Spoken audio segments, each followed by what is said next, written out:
बिस्मिल्लाहिर्रहमानिर्रहीम। आज तक के मुअज़्ज़ज़ नाज़रीन अस्सलामु अलैकुम। अब किस नंबर 328 मुलाहिज़ा फरमाएं। मैं तुम्हारे अंदेशों की तायद करता हूँ, मैंने कहा, इसलिए मुझे फ़ौरन एक्शन में आ जाना चाहिए। एक लम्हे के तौक़ुफ़ से मैंने इजाफा किया, तुम अपनी जगह पर चौकन्ना और होशियार रहना। वो सीना ठोंकते हुए बोली, तुम मेरी तरफ से बेफिक्र हो जाओ। और मैं वाकई बेफिक्र हो गया। वो दो किस्म के पाइप्स थे जो कोठी के अकबी हिस्से में इमारत के साथ जमीन से बालाई मंजिल की जानिब चले गए थे।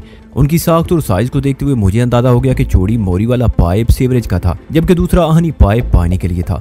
मैंने बालाई मंजिल तक रसाई के लिए सीवरेज पाइप को इस्तेमाल करने का फैसला किया और मोहतात कदमों से उसके करीब पहुंच गया। मैंने पाइप पर दोनों हाथ जमाकर उसकी मजबूती और तनस्सुब का अंदाजा लगाना चाहा तो वादी का एक मंजर मेरे तसव्वुर में घूम गया। फलक झपकने में वक्त की उड़ान मुझे 8 साल पीछे ले गई। उस वक्त मेरी उम्र लगभग 12 साल थी। मेरे वालिदैन को बेदर्दी से कत्ल किया जा चुका था और उनका कातिल दारा मेरे ताक़ुब में था। मैं उस शैतान सिफ्त इंसान से बचते बचाते एक स्कूल की इमारत में जा चुका था और खतरा बढ़ जाने के बाद मैंने एक सीवरेज पाइप के सारे स्कूल की बालाई हिस्से से नीचे तक सफर किया था। फर्क सिर्फ समत और मुकामात का था या फिर हालात का भी। वो सिंगापुर के एक स्कूल की इमारत थी और मैंने अपनी जान बचाने की खातिर ऊपर से नीचे सफर किया था और अब मैं लाहौर पाकिस्तान में था। इस वक्त मैं अपनी अजीज तरीन हस्ती साहिल तक रसाई हासिल करने के लिए नीचे से ऊपर जा रहा था। इन्हीं ख्यालात के दौरान में मैं बाहिफाजत उस कोठी की बालाई मंजिल तक पहुंच गया। एक रोशनदान के नजदीक मैंने सीवरेज पाइप को अलविदा कहा और उचक कर उस रोशनदान के छज्जे पर चढ़ गया। मैंने ये फैसला इसलिए किया कि वो रोशनदान मुझे खुला नजर आया था। इसका मतलब ये था कि मैं उस खुले हुए रोशनदान से झांक कर उस कमरे के अंदरूनी हालात से वाकिफ हो सकता था। इस वक्त रात के 11 बज रहे थे और हर गुजरते लम्हे के साथ सर्दी की शिद्दत में इजाफा हो रहा था। लेकिन मैं जितने अहम और सनसनीखेज मिशन पर था उसमें मौसमों की सख्ती बेअसर हो जाती है और मैं तो इस हवाले से पहले ही बहुत सख्त जान था। मैं रोशनदान के छज्जे पर बैठा था और मेरा एक हाथ छत की मुंडीर पर टिका था। इस छज्जे और छत में बमुश्किल 1 फुट की बुलंदी खायल थी। अभी तक कोई ऐसे आसार नजर नहीं आए थे कि वहाँ हमारी मौजूदगी का राज खुल गया हो। यह हमारे लिए एक मुस्बत और मुफीद बात थी। मैंने बदसूर छत की मुंडीर का सहारा लेते हुए अपने ऊपरी धड़ को नीचे झुकाया। ये एक मुश्किल अमल था जिसमें कमर की लचक ने मुझे बहुत सहारा दिया। मैं इस पोजीशन में आ गया कि कमरे के अंदर ही झांक सकूं। रोशनदान से हल्की रोशनी फूटते पहले ही मैं देख चुका था और जब मैंने बाकायदा अंदर का जायजा लिया तो मुझ पर अया हुआ कि वो रोशनी उस कमरे से खारिज नहीं हो रही थी। उस कमरे की तमाम लाइट साफ थी और उसका दाखिली दरवाजा अध खुला था। वो रोशनी उस अध खुले दरवाजे में से कमरे के अंदर पहुंच रही थी। मैंने बगौर वहां का जायजा लिया तो मुझे ये समझने में कोई दिक्कत ना हुई कि कमरे के सामने राहदारी में लाइट ऑन थी। ये रोशनी उसी राहदारी से आ रही थी। मैंने इसी पोजीशन में झुके झुके राहदारी में मुमकिन हद तक देखने की कोशिश की और मेरी ये कोशिश खासी सूदमंद साबित हुई। मेरी निगाह की इख्तिताम पर राहदारी के दूसरी जानिब एक बंद दरवाजा मौजूद था जो यकीनन मुखालिफ समत में पाए जाने वाले किसी कमरे का था। मैं उस कमरे और बंद दरवाजे के बारे में सोच ही रहा था कि राहदारी में किसी की मौजूदगी के आसार पैदा हुए। फिर एक मुसल्ला गार्ड मेरी नजर में आ गया। मेरे बदन का एक एक गोशा पूरी तरह अलर्ट हो गया। तराज कामत मुसल्ला गार्ड के हाथ में एक नई नवेली कलाशनकोव अपनी झलक दिखा रही थी। गन का स्पोर्टिंग बेल्ट गार्ड के कंधे पर दिखाई दे रहा था। उसकी दाढ़ी बेतरतीब और आंखों में सुर्खी थी। वो बड़े अलर्ट कदमों से चलते हुए वहां का जायजा ले रहा था। फिर वो उस कमरे में दाखिल हुआ जिसके रोशनदान पर मैं अपनी दूरबीन आंखें फिट कर रखी थी। अगली लम्हे उसने कमरे में 2 कुर्सियां उठाई और बाहर निकल गया। इस अमल के दौरान में उसने कलाशन को हाथ से छोड़ दिया था। वो मजबूत काठी का मालिक एक हट्टा कट्टा शख्स था। मैं बड़ी बारीक बीनी से उसकी हरकत और सकनात का जायजा ले रहा था कि मुझे चौंक जाना पड़ा। उस शख्स ने एक कुर्सी राहदारी की मुखालिफ समत में पाए जाने वाले बंद दरवाजे के करीब रखी और दूसरी कुर्सी समेत मेरी निगाह के फ्रेम से निकल गया। दूसरी कुर्सी वो कहीं और रखने गया था। इसका मतलब था इसके अलावा भी वहाँ कोई मौजूद था। मेरी मालूमात के मुताबिक कोठी की बालाई मंजिल पर साहिल की निगरानी के लिए चौधरी दिलदार ने 2 मुसल्ला गार्ड को मुतय्यन कर रखा था। मैंने थोड़ी देर पहले जिस कलाशनकोव बरदार की झलक देखी वो यकीनन उन्हीं गार्ड में से एक था। मैं राहदारी के पार बंद दरवाजे वाले कमरे और वहां रखी खाली कुर्सी के बारे में सोच ही रहा था कि दूसरा पहरेदार भी मुझे नजर आ गया।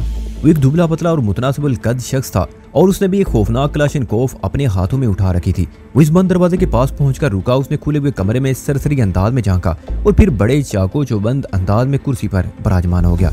उसी लम्हे मेरे ज़हन में तेज रोशनी का एक चमकाा हुआ और बंद दरवाजे की बिस्तरी मुझ पर अया हो गई। उस कमरे में यकीनन साहिल को रखा गया था और ये दोनों मुसल्ला गार्ड उसकी निगरानी पर मामूर थे। थराज गामत गार्ड वापस ना पलटा तो मुझे यकीन हो गया वो बालाई मंजिल की तरफ आने वाले रास्ते की निगरानी कर रहा होगा। मुमकिन है उसने जीने के साथ ही अपनी कुर्सी डाल ली हो। इस एहसास ने मेरे रगों पे में बिजलियां सी भर दी कि इस बंद दरवाजे के पीछे मेरी साहिल मौजूद थी। वो एक फ्लैश डोर था और उसमें अज़मी कफल नस्ब था जो यकीनन लाक होगा। मेरे जी में आई कि परवाज करते उस दरवाजे तक पहुंच जाऊं और अपनी राह में खाइल होने वाली हर शय को तय बाला करके रख दूं और मेरे लिए सब कुछ मुमकिन था। 2 मुसल्ला गार्ड्स को मैं पलक झपकने में चुटकियों में उड़ा सकता था। मैंने रोशनदान के फ्रेम के वस में नसब आहनी राड पर हाथ डाला तो मुझे यूं महसूस हुआ कोई मुझे देख रहा है। लामहल्ला मेरी निगाह कुर्सी पर बैठे मुसल्ला गार्ड की तरफ उठ गई। मैंने उसे अपनी जानिब देखते हुए पाया। मैं साकत होकर रह गया। अगर इस मौके पर वहां मेरी मौजूदगी खुल जाती तो बड़ी गड़बड़ हो जाती, लेकिन खैरियत गुजरी। गार्ड ने चलने में उस समत देखने के बाद अपनी तवज्जो हटा ली और बंद दरवाजे के लाक को घूरने लगा।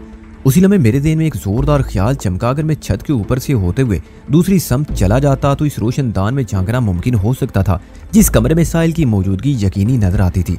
इस तरह मुझे फौरी तौर पर मुसल्ला गार्ड से भी ना उलझना पड़ता और मैं अपनी रगे जहां तक रसाई हासिल करने में कामयाब हो जाता। इस ख्याल के साथ ही मैंने बड़ी एहतियात के साथ अपने जिस्म को सीधा किया और कोई आवाज पैदा किए बगैर उचक कर छत पर पहुंच गया।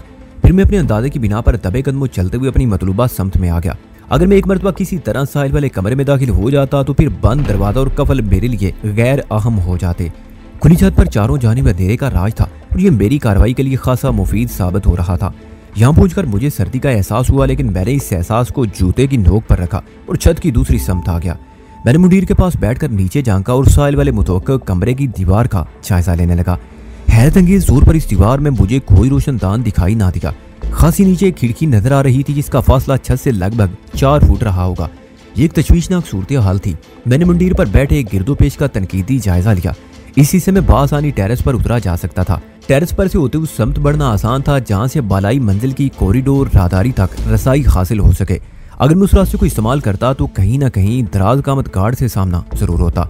ये तो वही बात होती कि मैं जीने के रास्ते ज़रीन से बाई मंजिल की तरफ जा रहा हूँ। इस सूरत में भी कुछ इस किस्म की सिचुएशन पेश आती।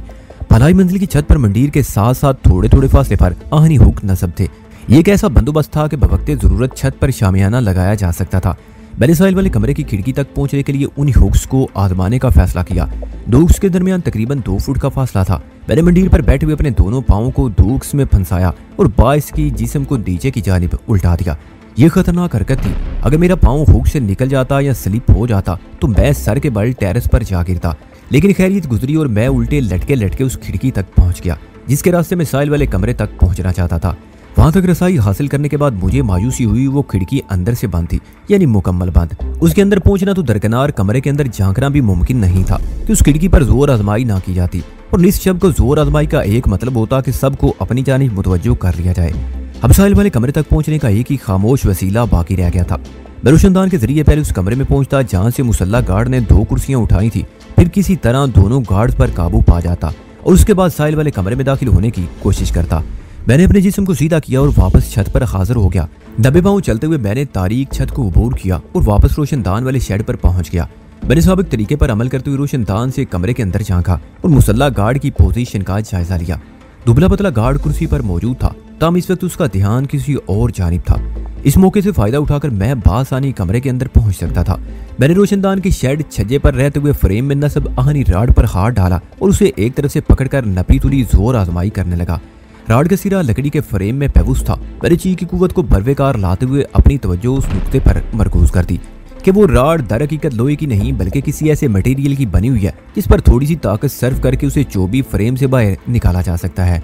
ची में 2 अवामिल सबसे ज्यादा अहम किरदार अदा करते हैं, एक आपका इर्तिकाज और दूसरी आपका यकीन, यानी आपकी ताकतवर सोच। मैं इस इतने दिमाग के साथ राड पर ताकत सर्व कर रहा था कि मुझे 101% यकीन था कि मैं इसे चोबी फ्रेम से बाहर लाने में कामयाब हो जाऊंगा। फिर ऐसा ही हुआ।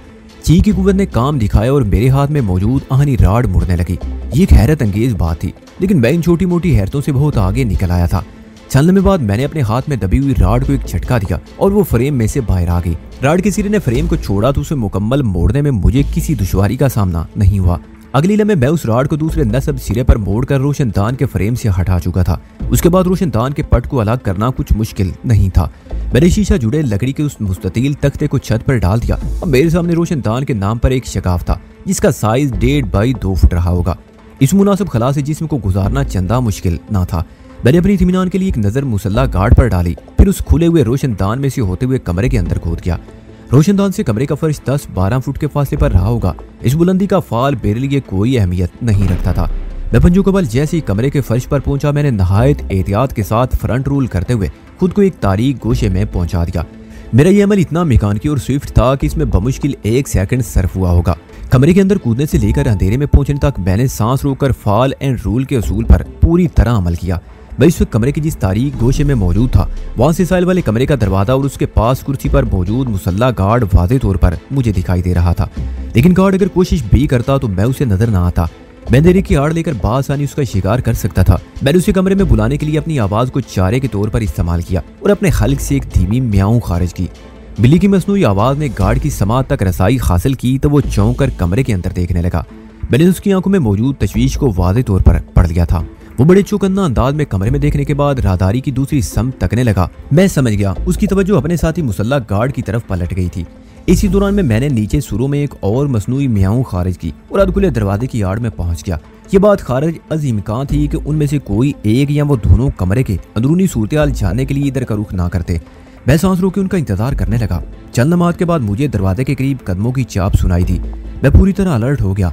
आने वाले ने कमरे के अंदर कदम रखने से पहले किसी मुतवक्के बिल्ली को इशारा हुश। वहां कोई बिल्ली मौजूद होती तो उसके अमल का रद्द-ए-अमल पेश करती, लेकिन उस शख्स ने बड़े वाज़े तौर पर बिल्ली को 2 मरतबा म्याऊं करते सुना था। लिहाजा वो सिर्फ एक इश पर इख्तफा करके वापस नहीं जा सकता था। चुनाचे अगली लम्हे उसने अधखुले दरवाजे को पूरी तरह वाह किया और कमरे के अंदर दाखिल हो गया। गार्ड की नफ्सियात के जेर असर उसने हाथों में दबी कलाशनकोफ को तैयार अंदाज में तान रखा था, जैसे कमरे के अंदर कोई बिल्ली ना हो बल्कि बब्बर शेर छुपा बैठा हो। मैं इसी मौके की ताक में था। उस शख्स की पुश्त जैसे ही मेरी निगाह के सामने आई, मैंने एक जस भरकर उसे गर्दन से दबोच लिया। फिर इससे कबल के वो कुछ समझ पाता, मैंने जंबूर में फंसे हुए दांत की तरह उसे एक झटके से तारीक गोशे में खींच लिया। ये वही दुबला पतला मुनासिब कदो कामत का मालिक गार्ड था जिसे मैंने थोड़ी देर पहले साहिल वाले कमरे के सामने कुर्सी पर बैठे देखा था। वो इस वक्त बुरी तरह मेरे बाजू की गिरफ्त में मचल रहा था। मैंने अपना मजबूत बाजू उसकी गर्दन के गिर्द बड़े मायराना अंदाज में लपेट रखा था। नेकलाक नामी यह गिरफ्त बड़ी आज़ाबे जहाँ होती है। गिरफ्तार शुदा शख्स आज़ादी की खातिर ज्यादा जोर आजमाई का रिस्क नहीं ले सकता, वरना गर्दन की हड्डी टूटने का खतरा हर लम्हे मौजूद रहता है। मेरे बाजू में दबा हुआ गार्ड गिरफ्त से निकलने की अपनी सी कोशिश कर रहा था, लेकिन मैंने उसकी हर कोशिश नाकाम बना दी, हत्ता कि उसे गन इस्तेमाल करने का मौका भी ना दिया। जब उसे यह अंदाजा हो गया कि ये बिल्ली किसी तरह उसकी जान नहीं छोड़ेगी तो उसकी आज़ा को कदरे करार आ गया। मैंने महसूस किया वो मुझसे कुछ कहना चाहता था, लेकिन मैं वहां उसकी सुनने नहीं आया था।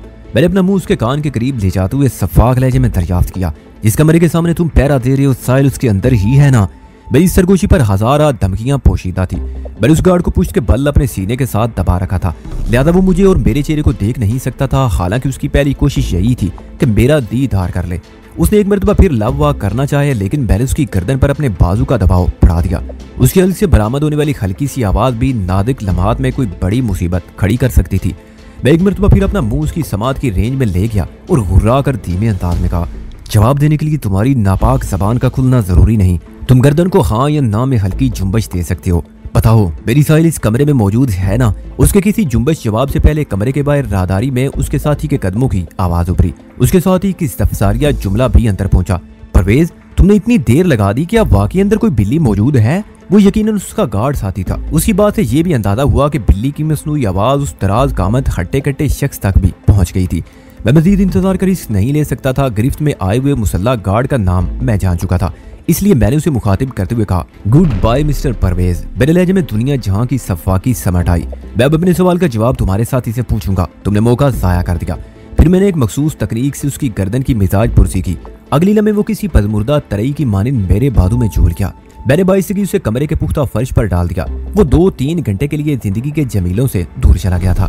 इसी दौरान में दूसरे गार्ड की तशवीश भरी आवाज उभरी, परवेज तुम खामोश क्यों हो? क्या अंदर कोई गड़बड़ है? परवेज नामी वो शख्स फिलहाल किसी सवाल का जवाब देने के काबिल नहीं रहा था। उसी लम्हे मुझे एक खतरनाक एहसास ने झुंझोड़ डाला। अगर परवेज की जारी मुकम्मल खामोशी तारी रहती तो उसका साथी अंदर की सूरत-ए-हाल जानने की बजाय कोई और कदम भी उठा सकता था। इस बात के 50-50 इम्कानात थे कि वो भागकर दूसरे लोगों को इस तरफ मुतवज्जो करने की कोशिश करता। ऐसा नहीं होना चाहिए था।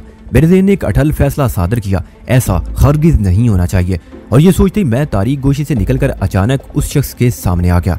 मुसल्ला गार्ड अपने साथी परवेज की या उसकी आवाज की तवक्को कर रहा था।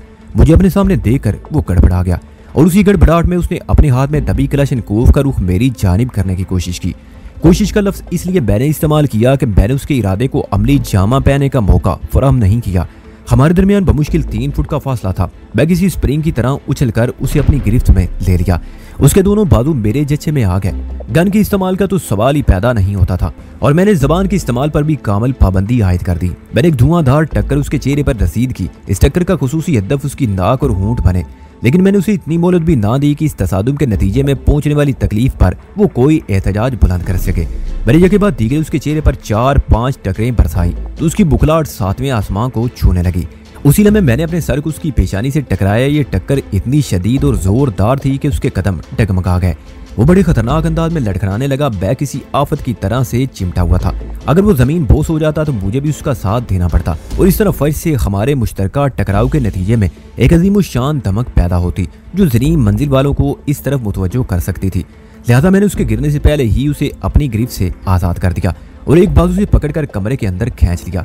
अंदर पहुंचते गन उसके हाथ से छूट गई और उसने दोनों हाथों से अपने जख्मी चेहरे को थाम दिया।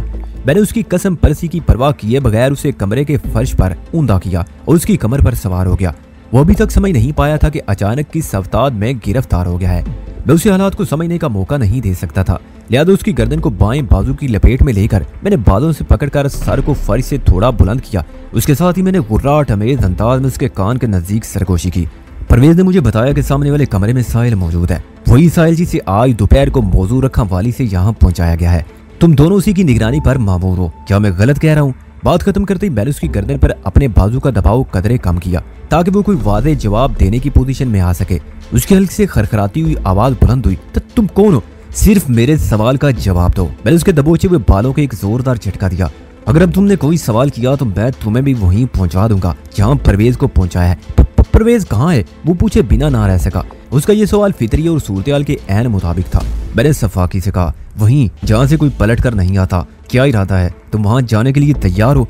अंधेरे के बायस मैं उसके चेहरे के तासरात को एंजॉय करने से कासर रहा। ताम उसकी आवाज में पोशीदा सरासीमगी ने मुझे बहुत कुछ बता दिया। वो मेरे स्टाइल से खासा मरूब नजर आता था। तुम बहुत गलत कर रहे हो, वो लुकना ज़दा अंदाज में मिनमिनाया। गलत और सही का फैसला करने के लिए मैं तुम्हें जज मुकर्रर नहीं किया। मैंने वहशत के आलम में कहा, मुझे सिर्फ जवाब चाहिए। क्या मेरी साहिल इस बंद कमरे में मौजूद है? अगर तुमने दाएं बाएं कोई फेंकी तो मैं तुम्हारी गर्दन का कचूमर निकाल दूंगा। बात खत्म करते ही मैंने उसकी गर्दन पर दबाव अचानक बढ़ा दिया, फिर उसे ढीला छोड़ दिया। वो अपनी गर्दन को इस तरह इज़्तिरारी अंदाज में झटकने लगा जैसे उसका दम घुट रहा हो। उसका ये रद्देमल मेरे अमल का नतीजा था। इंतहाई बेबसी के आलम में उसने फंसी आवाज में इस बात की तस्दीक की कि मज़कूरा कमरे में साहिल को नजरबंद कर दिया गया है। मेरे रगोपे में बिजलियां सी कूद गई। मैं अगले ही लम्हे उस कमरे में पहुंचने का ख्वाहिशमंद था। लिहाजा अपनी गिरफ्त में आए हुए शख्स का हिसाब निपटाना जरूरी हो गया था। मैंने उसे खौफ ज़दा करने के लिए झूठ का सहारा लिया। परवेज ने मुझे साहिल के बारे में कुछ बताया था और ना ही मैंने उसे अदम आबाद रवाना किया, लेकिन मेरी ये चाल कामयाब रही और परवेज का साथी दहशत ज़दा नजर आने लगा। मैंने उसे गफलत की दुनिया में पहुंचाने से पहले चंद जरूरी और मुफीद सवालात किए। तुम्हारा नाम क्या है? मेरी सरगोशी से वहशत टपकती थी। सलीम, उसने बताया। मुझे पता चला है तुम दोनों में से एक चौधरी दिलदार का बंदा है और दूसरा कबीर शाह के साथ कराची से आया है। मैंने पूछा, तुम किसके बंदे हो, कबीर शाह या चौधरी दिलदार के? वो अकलाया, मैं चौधरी साहब का बंदा हूँ। कराची से आने वाला परवेज तुम्हारे हाथों जान से हार गया। उसके आखिरी जुमले ने साबित कर दिया कि वो मेरी बात पर बनोवन यकीन कर बैठा, जिसका यही मतलब था मेरी दहशत ने उसके दिलो दिमाग पर बसेरा कर लिया था। मैंने इस्तफसार किया, इस वक्त तुम दोनों के अलावा बालाई मंजिल पर और कौन कौन है? मेरा मतलब है साहिल को छोड़कर कोई नहीं, उसने ताउन अमेज अंदाज में बताया। साहिल उस कमरे में बिल्कुल अकेली है? मैंने पूछा। मुझे इस बात में जवाब मिला। मैंने उसे दरियाफ्त किया, जरी मंजिल पर कितने अफराद मौजूद हैं? उसने बताया, चौधरी साहब के अलावा कबीर शाह, फैसल साहब, 2 मुहाफिज और 2 औरतें हैं। उसके जवाब से अंदाजा हो गया वो जरी मंजिल से भरपूर टच में था और ताज़ा तरीन मालूमात उसे हासिल थी। इसका मतलब है वो खासा होशियार और काम का बंदा था। फिर मैंने औरतों के हवाले से पूछा, इस बाखबर आदमी को निचोड़ना अज हद जरूरी था। तुमने जिन 2 औरतों का जिक्र किया है, क्या उनका ताल्लुक चौधरी की फैमिली से है? उसने नफी में गर्दन को झटकने की कोशिश की। नाकामयाबी के बाद उसकी जबान से अदा हुआ, वो दोनों पेशावर औरतें हैं। मैं एक लम्हे में समझ गया उन्हें वहाँ किस मकसद के लिए लाया गया होगा। मैंने सलीम नामी उस शख्स से पूछा, मेरी मालूमात के मुताबिक मुस्लिम टाउन वाला मंशा भी दोपहर में साहिल के साथ यहाँ पहुंचा था, क्या वो वापस चला गया? मंशा साहब अपने 3 आदमियों के साथ वैदान के ताकुब वो बोलते बोलते अचानक रुक गया, जैसे उसे कुछ याद आ गया हो। फिर मुतज़ब्ज़ब लहजे में बोला, मैंने सिर्फ तुम्हारी एक झलक देखी है और मुझे याद आ रहा है तुम वैदान से गहरी मुशाबत रखती हो। कहीं तुम उसने दोबारा जुमला अधूरा छोड़ दिया। मैं समझ गया वो इस वक्त क्या कहना चाह रहा था। मैंने पूछा, क्या तुमने वैदान को देख रखा है? वैदान को तो नहीं देखा, अलबत्ता उसकी तस्वीर देखने का मुझे मौका मिला है। बोलियन ज़दा लहजे में बोला, मैंने सुना है वैदान बहुत ही सफाक और खतरनाक इंसान है। तुमने बिल्कुल दुरुस्त सुना है। मैंने उसकी गर्दन पर दबाव बढ़ाते हुए कहा, खैर, अब तो तुम अमली तौर पर मुझे भुगत रहे हो। तुम्हें मेरी सफाकी और खतरनाकी का कामल यकीन हो गया होगा। तो तुम मेरा दादा सही, वो अकलाया, तुम वजदान ही हो। क्या तुम्हें किसी किस्म का शक व शुबा है? हमारे दरमियान वो सरगोशियाना गुफ्तगू अंधेरे में हो रही थी। जरी मंजिल वालों को कुछ खबर ना थी कि ऊपर बाजी किस तरफ पलट चुकी है। सलीम की सरसराती आवाज मेरी समा तक पहुंची। अगर तुम वजदान हो तो फिर तुम्हारी दलेरी को सलाम करने को जी चाहता है। अभी थोड़ी देर पहले शदीद फायरिंग के नतीजे में तुम्हें यहाँ से अपनी जीप में फरार होना पड़ा और अब तुम दोबारा यहाँ नजर आ रहे हो। मैंने इन तारीफी कलिमात को नजरअंदाज करते हुए कतई कलामी की। क्या वाकई में इस अंधेरे में तुम्हें नजर आ रहा हूँ? मेरा मतलब है तुमने बताया कि तुम भी वजदान हो, वो गड़बड़ा गया। तुमने मेरे कहे का यकीन कर लिया है? उसने कोई जवाब नहीं दिया। उसके सवालों जवाब में ज्यादा वक्त सर्व करना मुनासिब ना था। मैंने उसकी गुलू खलासी करने से पहले साहिल वाले कमरे को यकीनी तौर पर लॉक किया होगा। उसने हाँ में जवाब दिया। मैंने जानना चाहा उस कमरे की चाबी किसके पास है? चौधरी साहब के पास। तुम मुझे चक्कर देने की कोशिश तो नहीं कर रहे? तुम चाहो तो मुझसे बड़ी से बड़ी कसम ले लो, वो गिगियाट से मुशाबा आवाज में बोला। मैंने तुमसे कोई झूठ नहीं बोला। चाबी वाकई चौधरी साहब के पास है। हमें सिर्फ इस कमरे की निगरानी का हुक्म है। हम तो इस कमरे के दरवाजे को छू भी नहीं सकते। चौधरी साहब ने सख्ती से मना कर रखा है, इसलिए थोड़ा फासला रखकर हम यहाँ पहरा दे रहे हैं। उसकी बात मेरी समझ में ना आई। मैंने कहा, इस ममानियत की क्या वजह है? कि इस कमरे के दरवाजे के साथ कोई बखसूस किस्म का बम मुंसलिक है जो इसे छूते ही ब्लास्ट हो जाएगा? पता नहीं, हमें इस बारे में कुछ मालूम नहीं। वो सहमी आवाज में बोला। हम चौधरी साहब से किसी किस्म का सवाल नहीं कर सकते, बस गर्दन झुकाकर उनका हुक्म सुनते हैं और इस हुक्म की तामील करते हैं।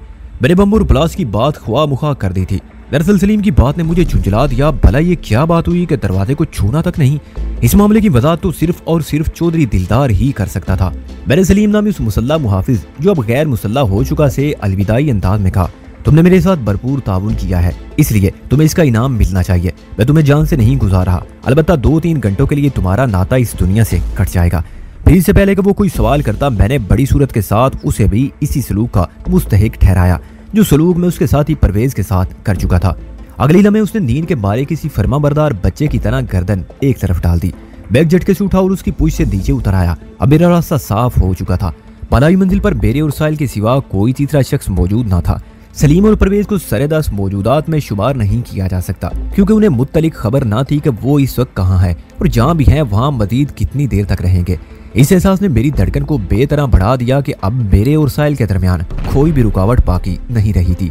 मैं दरवाजा खोलकर अंदर जाना चाहता था और अपनी साहिल से जा लगना चाहता था। एक सबर आजमा इंतजार और जबरदस्त मारा मारी के बाद वो लम्हात गिरफ्त में आए थे। इस वक्त मेरा दिल शोरीदा सरे जज्बात से लबरेज था। मैं अपनी कैफियत की हकीकत को बयान करने से कासिर हूँ। शायद कोई भी इन लम्हात की तफसील को बयान नहीं कर सकता।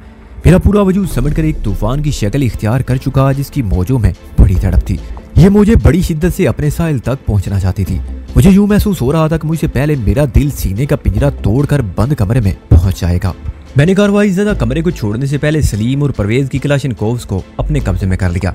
इन गनों के साथ मजबूत बेल्ट भी मुंसलिक थे और उन्हें बासानी शोल्डर पर टांगा जा सकता था। मैंने प्राइमरी स्कूल के किसी बच्चे की तरह एक क्लाशन के बेल्ट में से गर्दन को गुजारा और उसे कंधे पर संभाल लिया। दूसरी गन मैंने हाथ में ले ली। वो दोनों नई, नकोर और पूरी तरह लोडेड खतरनाक गनें थी, जिनकी जरूरत किसी भी मौके पर पेश आ सकती थी। मैं नहीं जानता था साहिल किस साल में होगी। मेरी अब तक की मालूमात के मुताबिक उसे बेहोशी की हालत में रखा वाली से लाहौर पहुंचाया गया था। पता नहीं ये किसी ख्वाब अबर दुआ का असर था या खुदा न खासा वो बीमार थी। बहरहाल वापसी के रास्ते में किसी भी संगीन तरीन सूरत से सामना हो सकता था। मैंने कमरे में से बाहर आकर राहदारी में दोनों जानिब मोहताज नजरों से देखा और अपने मतलूबा दरवाजे की जानिब बढ़ गया। ज़िनी मंजिल से किसी किस्म की आवाज नहीं उभर रही थी, जिसका मतलब था कि वहाँ मौजूद लोग पुरसुकून और आराम कर रहे होंगे।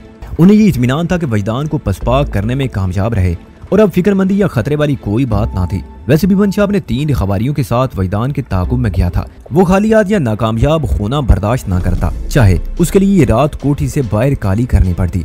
मंशा मेरी तरफ से बहुत उधार खाए बैठा था, जिसकी वजह से चौधरी दिलदार की नज़र में उसकी साबिक पोजीशन मुतासर हो रही थी। वो अपनी सफाई में किसी भी हद से गुजर सकता था।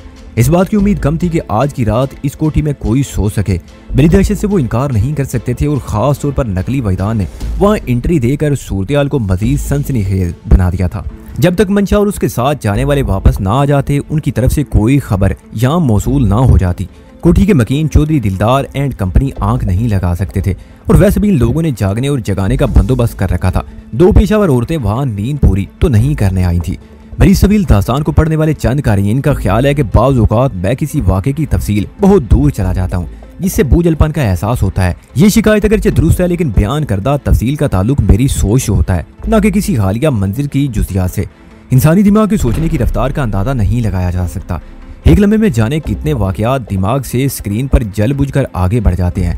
बहरहाल राहदारी की सूरत से मुतमईन होने के बाद मैंने बंद दरवाजे के हैंडल पर हाथ रखा ताकि वो बंद दरवाजा खोल दे या खुलवाने का फैसला होता, लेकिन मैंने जैसी हैंडल के लट्टू को घुमाने की कोशिश की, एक तूफान उठ खड़ा हुआ। पूरी राहदारी एक मखसूस किस्म के सायरन से गूंजने लगी। सायरन का अंदाज ऐसा था जैसे कोठी के मकीनों को किसी खतरे से आगाह किया जा रहा हो। आमतौर पर एंटी बर्गलरी सायरन इसी अंदाज में शोर मचाते हैं। मैं इस गैर मुतवक्किल सूरत से बुखला गया, ये मुमकिन नहीं था। इस सायरन की आवाज चौधरी दिलदार और दीगर अफराद तक ना पहुंचे। ये सायरन तो इसी आगाही के मकसद से नस्ब किया गया था। दरवाजे के हैंडल के साथ कोई ऐसी कारीगरी की गई थी कि चौधरी दिलदार के अलावा अगर कोई शख्स इस दरवाजे को खोलने की कोशिश करता तो फौरन पकड़ में आ जाता। शायद इसलिए वहां मुतय्यन गार्ड को दरवाजा छूने से मना किया गया था। वो दोनों इस दरवाजे की हकीकत से ना वाकिफ थे, या ये भी हो सकता है कि सलीम को इस सायरन की अच्छी तरह खबर हो और उसने मुझे ट्रेप करने के ये नुक्ता मुझसे छुपा लिया हो। बहरहाल साहिल को बड़े इंतकामी अंदाज में इस कमरे में बंद किया गया था। वो लोग साहिल की अहमियत को अच्छी तरह जानते थे।